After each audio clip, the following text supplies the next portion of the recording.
అయ్యో! ఎందుకు చేశానా ఈ పని అనిపించింది అబ్బా నాకైతే. ఎందుకంటే శుభ్రంగా ఎదిగింది ఎంచక్కా నా హెయిర్ అయితే గ్రోత్ కూడా అయ్యింది. ఇంకేం చేశానంటే పిచ్చి పని ఒక్కసారి అయితే హెయిర్ కట్ చేపించుకొని చూద్దామని కొంచెమే తీయండి అన్న అని చెప్పిన బ్యూటీ పార్లర్‌లో అయితే. ఇంకా ఆయన ఏం చేశాడు ఇంక మొత్తం కట్ చేసేసాడు. ఇంకా షార్ట్ హెయిర్ అయితే బావుంటది కదమ్మా అన్నాడు. ఇంక కట్ చేసేసిన తర్వాత ఏం మాట్లాడతాం చెప్పండి కదా!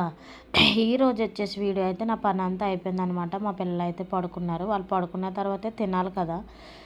ఇంకా నేనైతే ఎండు చేపల కూర అంటే నాకు చాలా ఇష్టం కదా! ఆల్రెడీ వీడియో పెట్టాను కదా నేను. ఎండు చేపలు ములక్కాడ అనమాట. పులుసు కింద పెట్టాననమాట. చాలా బావుంది. ఇంకా రాత్రయితే బీరకాయ పచ్చడి, తొక్కల పచ్చడి ఉంటది కదా! చాలామందికి తెలుసది. ఇంకా పచ్చడైతే ఏసుకున్నాననమాట. ఇంకా అన్నం అయితే తినేత్తున్నాననమాట. ఇక్కడ లక్కీని, క్యూటీ అయితే పడుకున్నారు. ఇంకా సబ్స్క్రైబ్ చేసుకోండబ్బా! సబ్స్క్రైబ్ చేసుకుంటారులే. మీరు మంచోళ్ళు కదా! అలాగే లైక్ కూడా చేయండి. ఓకేనా? Bye bye.